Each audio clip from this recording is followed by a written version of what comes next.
నమస్తే రమ్మగారు. నమస్తే జయ. రమ్మగారు ఏదన్నా పెద్ద కథ చెప్పండండి. ఒక పతివ్రత కథ చెప్దామా? హ్మ్. పూర్వమట మాళవ దేశంలో పద్మాకరం అని ఒక పట్టణం ఉండేది. ఆ పట్టణానికి రాజు చంద్రసేనుడు. ఆయన భార్య పేరు మిత్రవింద. ఎంత బాగుందో జుట్టు పేరు. అయితే వాళ్ళకు సర్వజ్ఞుడు అని ఒక మంత్రి కూడా. చాలా కాలం రాజుగారికి పిల్లలు పుట్ల. ఈ మాళవ దేశాచారం ప్రకారం రాజులు ఏకపత్ని వ్రతులుగా ఉండాలి. ఓకే. ద్వితీయ వివాహాలు అవి కుదరవు. మనం కొన్ని దేశాల కథల్లో చూస్తాం, పెద్ద భార్యకి పిల్లలు పుట్టకపోతే ఇంకో పెళ్లి చేసుకున్నారు అని. టింగుమనుకుంటా. 1, ఆ. 2, 3 కని అలా వెళ్ళిపోతారు. పిల్లలున్నా లేకపోయినా కూడా వివాహాలు చేసుకునే విధానం ఉండేది. 5, 6 రాణులు ఉండేవాళ్ళు. దక్షిణ నాయకులుగా ఉండేవాళ్ళు రాజులు. అదేం పెద్ద తప్పు వ్యవహారము కదా, ఆ కాలంలో నడిచేది అది, అంతే సహజమైన సంగతే. అయితే సంతానం కలగల. ఈ సర్వజ్ఞుడు జాతకాలు చూపించాడు, మంత్రి గారు పూజలు చేయించాడు, ఏం చేసినా ఏమీ లేదు. క్రమంగా ఏమనిపించిందంటే ఈ సంతానం లేకపోవడం అనేది ఒక పెద్ద హర్డిల్. ఎవరినైనా దత్తు తీసుకోవచ్చు, ఓకే. దత్తత తీసుకోవచ్చు.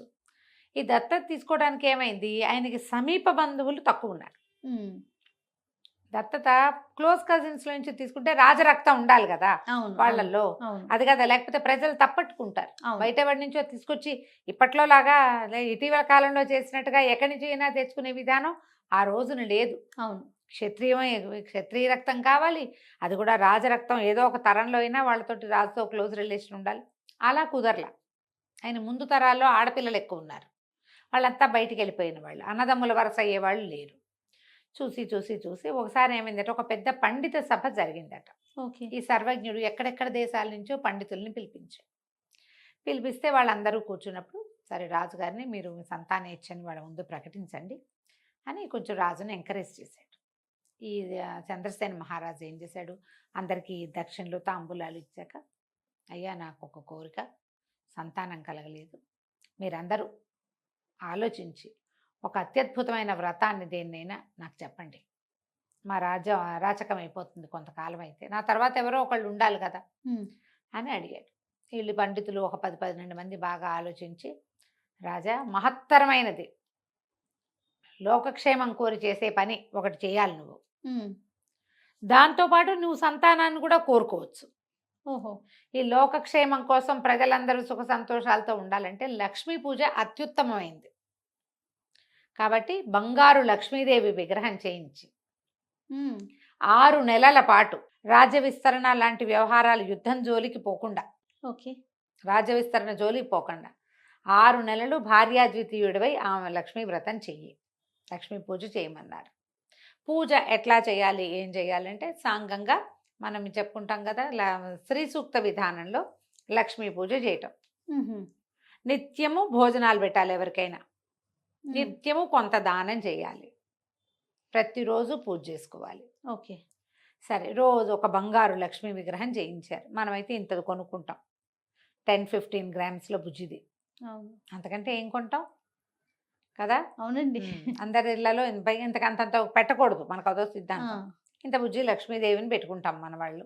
మనలో అయితే వాళ్ళు ఏం చేశారు, పెద్ద విగ్రహం చేయించారు. రాజు కదా, బంగారం అంతా కరిగించి చక్కగా లక్ష్మీదేవి విగ్రహం చేయించి సాంగంగా ఆమెను ప్రతిష్ఠ చేసుకుని పూజా మందిరంలో ప్రతిరోజు శ్రద్ధగా చేశారు పూజ. ఓకే. 5 నెలలు గడిచిపోయాక ఒకనాటి రాత్రి ఇద్దరు మేడ మీద పైన సౌధవ భాగంలో పడుకుంటే ఇద్దరికి ఒకేసారి కల వచ్చింది. ఒకళ్ళ కల ఒకళ్ళకి చెప్పుకున్నారు, ఒకేసారి నిద్ర లేచి చెప్పుకున్నారు. వీళ్ళిద్దరికీ లక్ష్మీదేవి ఐరావతం మీద కూర్చుని ఒక తెల్లని ఏనుగునెక్కి సర్వాభరణాలు ధరించి వీళ్ళకి కనపడింది.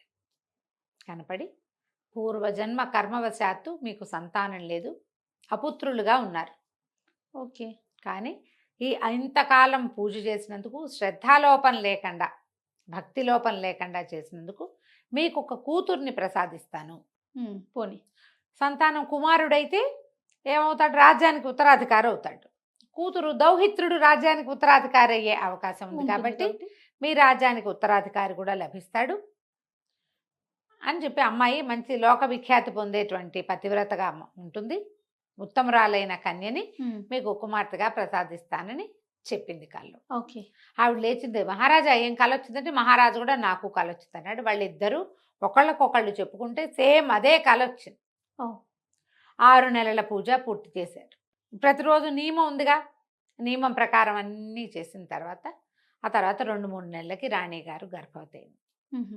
గర్భవతి అయ్యి చాలా విశేషంగా ఇవి చేశారు, సీమంతోత్సవాలు అన్నీ చేశారు. ఊరంతా పండగ చేసుకున్నారు, దేశమంతా. అన్ని చోట్ల కొత్త కొత్త మొక్కలు నాటారు. హ్మ్. యువరాణి పుట్టబోతోందని, అమ్మాయి పుడుతుందని తెలిసిపోయిందిగా. అవును. 10 నెలలకి చక్కటి సర్వాంగ సుందరి అయిన ఒక కన్య జన్మించింది ఈవిడికి, చిన్న బాలిక. ఓకే. ఆ పిల్లకి శ్రీదేవి అని పేరు పెట్టారు. హ్మ్.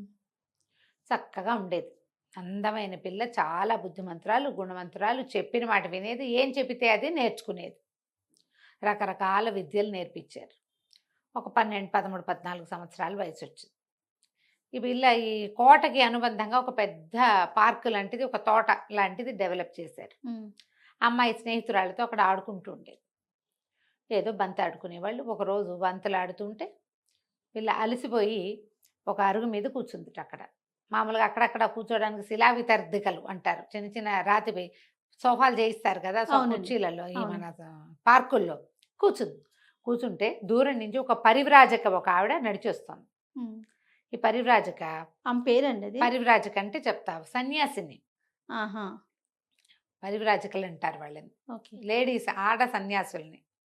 ఆమె ఒక కాషాయ వస్త్రాలు ధరించి జుట్టు అది మూడేసుకుని ఉంది, యోగినిలాగా ఉంది. దూరం నుంచి వస్తూ ఈ వెలిగిపోతోంది పిల్ల, సర్వాభరణాలు ధరించి అందంగా చక్కగా ఉంది. 14 ఏళ్ల పిల్ల అంటే కొంచెం కంటికి నదరగా కనపడుతుంది, చిన్నతనం కాదు, ఎదిగిన వయసు కనిపిస్తూ ఉంటుంది. ఆవిడ అట్లా చూస్తూ దగ్గరకు వచ్చింది. దగ్గరకు వస్తే పిల్ల లేచి నిలబడింది. పెద్దవాళ్ళని చూసి దండం పెట్టాలి కదా, హ్మ్. హ్మ్. పైగా ఈవిడ యోగినిలాగా ఉంది. నమస్కారం చేసింది. చేస్తే ఆవిడ చాలా సంతోషించి, అమ్మాయి నీ సౌందర్యము, సౌందర్యాతిశయము, నీ వినయాతిశయము కూడా నన్నెంతో ఆకర్షించాయి. చాలా బాగుంది. విశేషంగా నీకు ఒక మాట చెప్తాను, నువ్వు ఇంత అతిలోక సౌందర్యవతివి, నీకు అత్యద్భుతమైన వరుడు కావాలి. నువ్వు లక్ష్మీ స్వరూపంలాగా ఉన్నావు, విష్ణు స్వరూపుడైన యువకుడితోటి నీకు వివాహం జరగాల్సి ఉంది. గంధవతీపురపు యువరాజు భద్రేశ్వరుడు అనే రాజుగారి కుమారుడు సుందరేశ్వరుడు నీ వరుడు. హ్మ్. అతనితో నీకు వివాహం జరగాలి. అతను నీకు అనురూపుడైన వరుడు. ఓకే. వివాహం జరిగాక ఏవో రకరకాల ఇబ్బందులు వస్తాయి, కానీ నీ పాతివ్రత్యంతో కథ అంతా చక్కబడుతుందమ్మా. ఎంతో కాలం రాజ్యం చేస్తావు, నీ తండ్రి రాజ్యానికి కూడా నువ్వు రాజును ప్రసాదిస్తావు. హుహు. అంటే ఈవిడ కొడుకులు కలుగుతారు. హ్మ్. అయితే ఈ పిల్లకి మధ్యలో కొన్ని కష్టాలు వస్తాయి కానీ అన్నది వినపడింది గట్టిగా. ఓహ్! ఏం కష్టాలు వస్తాయో చెప్పు, ఏం కష్టాలు వస్తాయో చెప్పమని బతిమలాడింది. ఆవిడంది, అమ్మ అవన్నీ చెప్పకూడదు, అవన్నీ దైవ రహస్యాలు. నీకు భర్త మాత్రం సుందరేశ్వరుడే. నిజాన్ని నేను ఇది కూడా చెప్పకూడదు, కానీ నీ సౌందర్యాతిశయం చూసి చెప్పాలనిపించింది. హ్మ్. సుందరేశ్వరుడే నీ భర్త. అయినా కథ సుఖాంతమే అవుతుంది, నీకేం భయం లేదు. ధైర్యంగా ఉండు, అమ్మని ఆరాధించు, హ్మ్. నీ వినయాతిశయాన్ని బట్టి పోగొట్టుకోవద్దు, ఓకే. వినయాన్ని పోగొట్టుకోకూడదు అని చెప్పి వెళ్ళిపోయింది. ఈ అమ్మాయి గబగబా లోపలికి కోటలోకి వెళ్ళిపోయి, ఎవరు ఈ రాజ్యం ఏమిటి, ఈ భద్రేశ్వరుడు ఎవరు, హ్మ్. ఆయన కుమారుడు ఎవరు, అవన్నీ కనుక్కొని పెట్టుకుంది. ఇక అతన్నే ఇంకా మనసులో పెట్టుకుని ఉందన్నమాట. తర్వాత ఒక సంవత్సరంన్నర పోయాక వాళ్ళ నాన్నగారు ఏం చేశారు, స్వయంవరం ప్రకటిస్తామన్నారు. ఈ అమ్మాయి ఏమనుకుంది, ప్రకటించని, అందులో సుందరేశ్వరుడు ఎవరో చూసుకుని ఆయనకే పెళ్లి చేసుకుంటే సరిపోతుంది. నాకు ఇతనితో వివాహం కావాల్సి ఉండి అవుతుందని ఆవిడ చెప్పినప్పుడు తండ్రి స్వయంవరం ప్రకటించిన అతను రాకుండా ఎందుకుంటాడు, చుట్టుపక్కల అన్ని రాజ్యాలకి వెళ్తుందిగా పిలుపు, హ్మ్. అతనే వస్తాడు అని స్థిమితంగానే ఉంది. చక్కగా రోజు లక్షణంగా లక్ష్మీ పూజ చేసుకునేది, బుద్ధిమంతురాలుగా ఉండేది. కొంతకాలానికి స్వయంవరం ప్రకటించారు. ఓకే. చుట్టుపక్కల రాజ్యాల రాకుమారులందరూ వచ్చారు. వచ్చాక ఈ అమ్మాయికి దండిచ్చి స్వయంవరంలో నుంచోబెట్టారు. నుంచోబెట్టి ఒక్కొక్క రాజకుమారుడి దగ్గరికి, దీని కుమారుడు ఫలానా రాజ్యం ఫలానా ఇది, ఒకళ్ళు రాజులు కూడా వస్తారు కొంతమంది, అందరూ రాజకుమారులే రారు. హ్మ్. హ్మ్. ఆల్రెడీ వివాహాలైన రాజులు రావచ్చు, స్వయంవరానికి వివాహాలైన వాళ్ళు కూడా రావచ్చు, అంత తప్పలేదు. ఓహో! పిలుస్తారు, రాజ్యానికి పిలుపు వస్తుంది. ఆ అమ్మాయిని చేసుకోవాలన్న తలంపు ఉందనుకో, ఏ రాజుకైనా వస్తాడు. హుహు. హ్మ్. అమ్మాయి వారిస్తే స్వయంవరం మంచిది, పనికొస్తుంది. ఓకే. కొంతమంది వీళ్ళకి పెళ్ళయిందని, వాళ్ళ పెళ్లి కాలేదని వరుసగా చెప్పుకుంటూ వెళ్తుంటే చివరికి ఈ సుందరేశ్వరుడు కనపడ్డాడు. ఈ అమ్మాయి ఇంకా రెండోది ఆలోచించాల, దండ ఆయన మెడలో వేసేసి వివాహం చేసేశారు. అయితే ఈ వచ్చిన రాజుల్లో కొంతమందికి ఏమనిపించింది, ఆ అమ్మాయి అతనికి పక్కన ఉన్నవాళ్ళు, అతనికి ముందున్న వాళ్ళకి మంటగా అనిపించింది. ఏమిటి మా తక్కువ, వీడు ఎక్కువ, వీళ్ళ రాజ్యం చిన్నది, వీడు ఇంకా యువరాజు కుర్రకుంక, ఈ పిల్లకి 16 ఏళ్ళు, ఆ అబ్బాయికి ఒక 20 ఏళ్ళు, ఎందుకు భరించాలి? ఆల్రెడీ ఇప్పుడు వివాహాల స్వయంవరం అంటే ఊరికే సౌందర్యం అని చూసే కాదు, ముందే ఎందుకు ఏం చెప్పారు, వీళ్ళది ఇంత పెద్ద రాజ్యం, ఈయన ఇంత పరాక్రమశాలి, ఈయన ఇంత బాగా చదువుకున్నవాడు, ఈయన వాళ్ళని గెలిచాడు వీళ్ళని గెలిచాడని బంధుమాగతులాగా స్తోత్రం చేస్తారు. అదే అదే తన ముందున్నవాడు కుంతల దేశపు రాజు వీరవర్మ. ఆ కుంతల దేశం ఈ 2 రాజ్యాలని కలిపితానికంటే త్రిబుల్ ఉంటుంది. అయినా కూడా అతను కూడా కుర్రాడే, అంత పెద్దవాడు కాదు, 25-30 ఏళ్ళ వాడు, మంచి వయసులో ఉన్నట్టు లెక్క. అని కాదని కూరకుంకం చేసుకుందని మండిపోయింది అతను. కానీ ఊరుకున్నారు, స్వయంవరం కదా, కన్యావారైతే రూపం అని చదువుకుని ఆ సర్లే చూద్దామని ఊరుకున్నారు. వివాహం చేశారు లక్షణంగా, బ్రహ్మాండంగా పెళ్ళయింది. హాయిగా కొంతకాలం ఇక్కడ ఉన్నారు అమ్మాయి అబ్బాయి. తర్వాత వీళ్ళిద్దరు కలిసి వాళ్ళ ఇంటికి వెళ్ళారు. ఎంతో బుద్ధిమంతుడుగా, ఎంతో చక్కగా బాగుండేవాడు అబ్బాయి కూడా. ఇద్దరు అనురూపమైన జంటగా ఉండేవాళ్ళు, అనుకూలమైన దాంపత్యం. రోజులు గడిచేసరికల్లా ఏమైంది, ఈ భద్రేశ్వర మహారాజు గారు మరణించాడు. ఆయన కుమారుణ్ణి రాజుని చేశాడు, రాజు అయ్యాడు. కొంచెం రాజ్యం సెటిల్ అయ్యే టైంకి ఆ కుంతల దేశపు వీరవర్మ ఉన్నాడు కదా, అతనికి రగులుతూ ఉంది, ఇంతకాలమైనా పోల, 4-5 సంవత్సరాలు గడిచింది.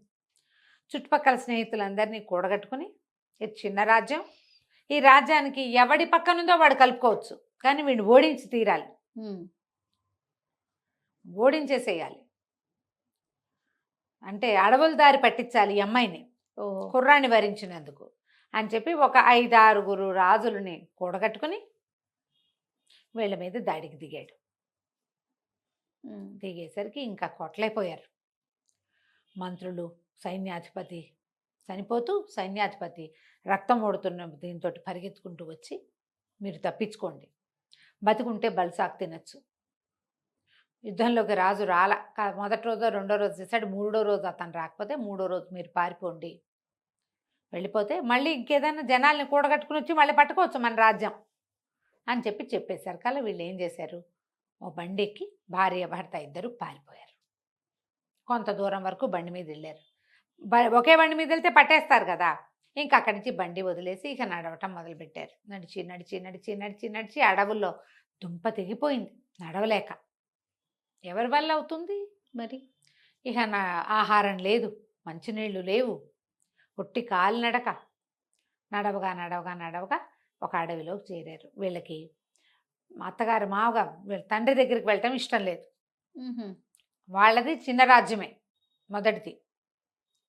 రెండోది, ఇప్పుడు ఇంత చెడి వెళ్తే అక్కడ ఏం పరువు ఉంటుంది? అది పైగా వాళ్ళు ఏం చేశారు, వివాహం అప్పుడు ఇతనికి రాజ్యం ఇస్తామని చెప్పాల సుందరేశ్వరుడికి, దౌహిత్రుణ్ణి రాజుని చేస్తామన్నారు, ఇంకా సంతానం కలగల. దాంతో అక్కడికి వెళ్ళటం ఇష్టం లేదు. అడవుల్లోనే కొంతకాలం ఉందాం, మన జీవితం ఇక్కడే కలిసి ఉన్నాం, మన ఇద్దరం ఉన్నాం కదా అనుకున్నారు. ఇప్పుడు ఏదైనా కొంచెం తేడా రాగానే చచ్చిపోదాం అనుకునే వాళ్ళని చూస్తాం మనం. అంత రాజ్యము పోయినా, బండి గుర్రం కూడా లేకుండా, కత్తి కటారు కూడా లేకుండా, ఒట్టి కట్టుబట్టలతో మిగిలిన వీళ్ళు బతుకుదామనే అనుకున్నారు. ఇది కదా కావాల్సింది, స్పిరిట్గా ఉండాలి ఇది.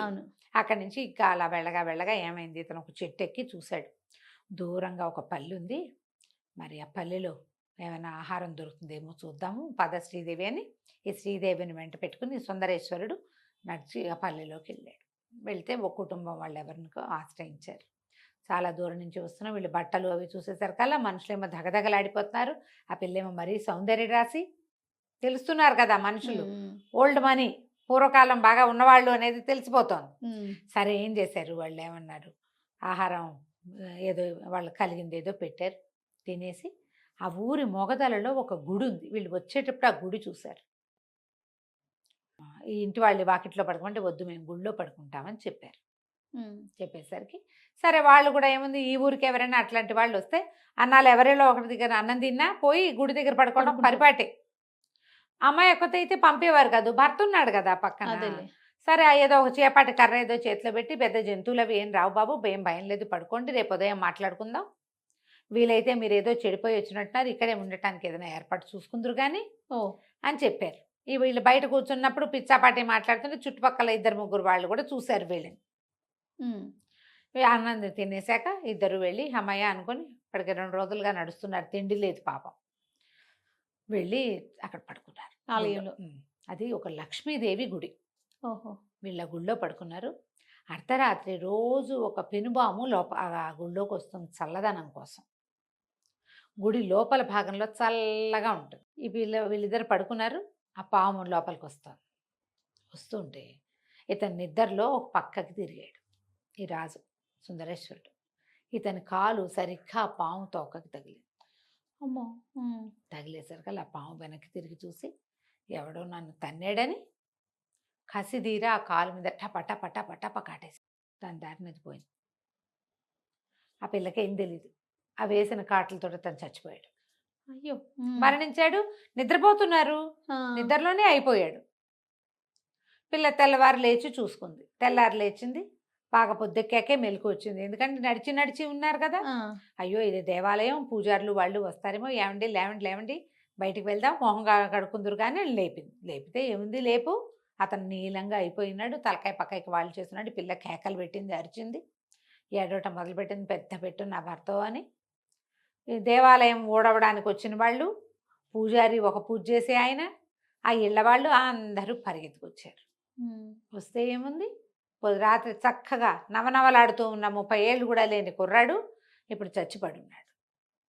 బాగా పరిశీలించి పావు కాటేసిందని తెలుసుకున్నారు వాళ్ళు. పావు కాటేయగానే తెలిస్తే ఏదో విరుగుడు ఉంటుంది, నీలమణి ఉంది వాళ్ళ దగ్గర, ఆ మణి తెచ్చి పెడితే బతుకుతాడు. అక్కడి నుంచి ఇంకేదో వేరుంది, సర్పగంధి లాంటి వేర్లేవో ఉన్నాయి. ఆ వేళ రసం కంట్లో పెట్టినా నోట్లో పోసినా బతకచ్చు. గారుడమణి అని ఉంది, ఆ గారుడమణి పెట్టినా బతుకుతాడు. ఒక మూలికలు ఎన్ని ఉన్నాయో వాళ్ళ దగ్గర, కానీ చేయలేకపోయారు. బతుకుండగా తెలియలేదు కదా, చచ్చిపోయి ఎన్ని గంటలు అయిపోయిందో. అక్కడి నుంచి ఊళ్ళో వాళ్ళంతా అయ్యో అయ్యో గుళ్ళో చనిపోయాడని బయటికి తీసుకొచ్చారు. పాపం జాలి పడ్డారు, ఏం చేయాలో తెలీదు. తన బిడ్డో ఇప్పుడు ఏం చేస్తాం, అంత్యక్రియలు చేసేద్దామని వాళ్ళు ఏర్పాట్లు చేసేస్తారు. ఈ అమ్మాయి ఏం చేయాలో తెలీదు, ఏడుస్తూ కూర్చుని నేను ఇప్పుడు ఎక్కడికి వెళ్తాను, నేనేం చేస్తాను, ఊరేసుకుని చచ్చిపోదాం అని చెప్పి.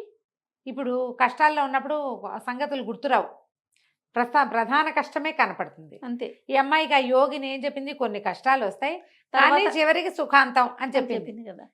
కష్టాలు వచ్చాయి, సుఖాంతం వస్తుందని గుర్తురాదు అంతే.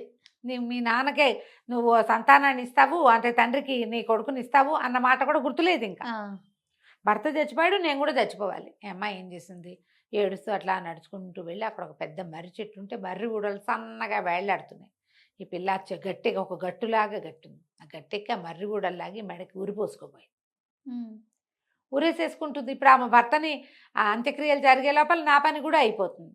ఆయనతో పాటు చితెక్కుదామని తోచల ఆ అమ్మాయికి, తన దారిని తను ఊరేసుకోవడానికి వెళ్ళిపోయింది. ఈ మెడకి ఎప్పుడైతే ఈ తాళ్ళు బిగించుకుని గట్టిగా బిగించుకుంటుందో అప్పుడు ఆకాశంలో నారద మహర్షి తిరుగుతున్నాడు, ఎక్కడికో వెళ్తున్నాడు, నారాయణ నారాయణ అంటూ. ఆయన దిగొచ్చాడు కిందకి. అమ్మాయి ఎందుకమ్మా ఇంత పని చేస్తున్నావు అంటే వల్ల ఏడిచింది. నేను ఏం చేయను, రాజ్యం పోయింది, దిక్కు లేదు, అక్కడ ఎవరున్నారో ఎవరు బతుకున్నారో ఎవరు చచ్చిపోయారో తెలీదు, మా అమ్మ నాన్నలు మా ఊరు ఎక్కడుందో కూడా నాకు తెలీదు, అతనేమో ఇట్లా మరణించాడు, ఏ కారణంతో మరణించాడో కూడా తెలుసుకోలేదు, ఎప్పుడు మరణించాడో కూడా నాకు తెలీదు, ఇక నేను ఎందుకు నా జీవితం అనేసరికి అతను అన్నాడు, కాదమ్మా నువ్వు అమ్మవారి అంశతో ఆ వరంతో పుట్టావు, నీ మొహం చూస్తే నీకు వైధవ్య చిహ్నాలు నాకు కనిపించట్లా, వైధవ్యం రాసి కనిపించట్లేదు, చిరంజీవిత్వము తర్వాత సంపూర్ణ 5వ తనము కనపడుతున్నాయి, ఆయుష్మంతురాల్లాగా ఉన్నావమ్మా, నా మాట విను, నువ్వు ఈ పక్కన ఒక దేవాలయం ఉంది, ఆ దేవాలయంలో కూర్చొని లక్ష్మీదేవిని ప్రార్థించు, నువ్వు ఇప్పటిదాకా లక్ష్మీ పూజ చేస్తావు, అమ్మవారు ఏదైనా నిన్ను కరుణిస్తుంది, వాళ్ళ అవన్నీ ఏర్పాట్లు అయ్యే లోపల ఏదైనా జరగచ్చు, నువ్వు వెళ్ళమన్నాడు. సరే అమ్మ ఏం చేసింది, ఆ మహిళతోటే భర్త చనిపోయాడు, పోయి మళ్ళీ మా దేవుడ మందిరంలో కూర్చుంది. అది ఇంతెత్తు లక్ష్మీదేవి విగ్రహం, ఆ లక్ష్మీదేవి ఎదురుగుండా కూర్చుని ధ్యానంలో తదేక దీక్షతోటి కూర్చుని ఒక గంటన్నరకి ఆ లోపల అంతరాలయం నుంచి ఒక పెద్ద వెలుగులాగా వచ్చి అమ్మవారి ప్రత్యక్షమైంది. ఓ లక్ష్మీదేవి, అమ్మాయి ఇవాళ ఒక్కరోజు పూజ చేస్తే రాలా, పుట్టిననాటి నుంచి చేస్తూ ఉంటే ఆ, మనకు అవసరమైనప్పుడు ఫలితం కనపడుతుంది. అంతే. అప్పటికప్పుడు చేస్తే ఎట్లా వస్తుంది? చిన్నప్పటి నుంచి నేర్చుకోవాలి. ఉమ్, అయితే అమ్మ ప్రత్యక్షమై ఆవిడ ఏం చెప్పిందంటే, నీకు నీ కర్మవశాత్తు జరిగింది, కొంతసేపు వైధవ్యాన్ని అనుభవించాలి నువ్వు, అందుకని సగానికి పైగా సమయం నిద్రలో గడిపించేశా. ఉహుం, అతను అప్పుడే చచ్చిపోయాడు. ఈ పిల్లకి తెలియదు కదా తెల్లవారేదాకా. ఈ కాస్త దుఃఖము నువ్వు అనుభవించవలసిందే. ఇది నీ తల్లిదండ్రుల తాలూకు కర్మానుభవం వల్ల కూడా నీకు సంప్రాప్తించింది అని ఒక మా పండిచ్చింది. ఈ పండు రసాన్ని అతని శరీరం మొత్తానికి రాస్తే బతుకుతాడు. ఇక్కడి నుంచి మీ తండ్రి దగ్గరికి వెళ్ళిపోండి. ఉమ్, వెళ్ళి అక్కడ నువ్వు యుద్ధానికి సమకూర్చుకుని మళ్ళీ మీ రాజ్యాన్ని మీరు చేజిక్కించుకోగలుగుతారు. నీకు నడిస్తే దారి తెలుస్తుంది ఓహో అని చెప్పి మాయమైపోయింది.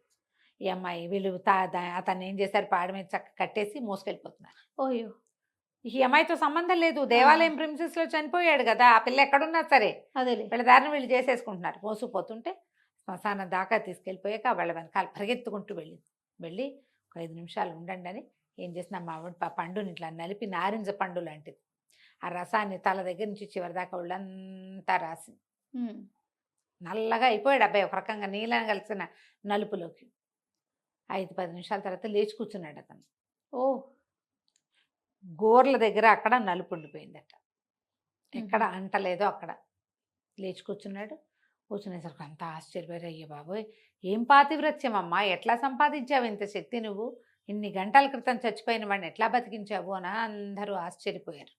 నేను కాదు నాయనా బతికించింది, మీ ఊర్లో ఉన్న లక్ష్మీదేవి, ఉమ్, ఆవిడే నాకు ఈ వరం ఇచ్చిందని చెప్పేసరికి వాళ్ళు వీళ్ళు ఏం చేశారు, ఆ దేవాలయం అంతా మళ్ళీ శుభ్రం చేసి బొళ్ళని కొలుపులు చేసి అమ్మవారికి ఉమ్, పూజలు జరిపించి, మరి తను చనిపోయాడని భావించారు అవును. కదా, సరే వీళ్ళిద్దరికి ఆ భోజనం పెట్టి వీళ్ళకి బాగా శ్రమ తీరేదాకా ఉంచుకుని తర్వాత 2 మనుషులు తోడొచ్చి ఆమె రాజ్యం దాకా దింపారు, ఆ శ్రీదేవిని సుందరేశ్వరుణ్ణి. ఓ వీళ్ళు ఆ రాజ్యానికి ఎల్లల్లో ఉన్నారు, దానికి సంబంధం లేదు. ఉమ్, కానీ వీళ్ళ సరిహద్దులు దాటితే వాళ్ళ రాజ్యంలోకి వెళ్ళిపోతారు, ఆ పద్మాకరానికి వెళ్తారు. అక్కడి నుంచి ఇక మాళవ దేశం వైపుగా నడిచి వెళ్ళి తండ్రిని కలుసుకున్నారు. తండ్రికి ఆల్రెడీ వార్త వచ్చింది, కూతురు అల్లుడు ఏమైపోయారో అని వెతుకుతున్నారు. కానీ వాళ్ళు అప్పటికే ఏం చేశారు, చాలా మటుకు సైనిక బలాల్ని సమకూర్చుకున్నారు. ఒకవేళ అల్లుడు తమ దగ్గరికి వస్తే యుద్ధానికి వీలుగా అనమాట. ఓ ఈ సమకూర్చుకున్న బలాలతోటి ఇంకొక 6 నెలలు ప్రయత్నం చేసి మళ్ళీ వీళ్ళు అక్కడ కుంతల దేశం మీదకి యుద్ధం చేశారు. ఓకే. అందరినీ కలుపుకున్నాడు ఆయన. నా కూతురికి స్వయంవరం చేసుకునే అవకాశం లేదా, ఉమ్, పైగా ఈ రోజు స్వయంవరం అయి నువ్వు ఈ రోజు యుద్ధం చేస్తే బాగుంటుంది. స్వయంవరమైన 5 సంవత్సరాలకి ఆ కక్ష మనసులో పెట్టుకుని ఇంత పని చేశాడని కొంతమంది స్నేహితులకు ఉత్తరాలు రాసి ఇట్లా మా కూతుర్ని అల్లుడిని దారులు పట్టించాడు, అడవి దారులు పట్టించాడు దుర్మార్గుడు అని రాసేసరికి వాళ్ళు మేము కూడా వస్తా ఉన్నారు. అందరూ కలిసి మళ్ళీ కుంతల దేశం మీద పడ్డారు. ఉమ్, యుద్ధంలో వీరవర్మ ఓడిపోయాడు. వీళ్ళకి ఆ రాజ్యం కూడా దొరికింది. ఓ కొంతకాలానికి శ్రీదేవికి సంతానం కలిగింది.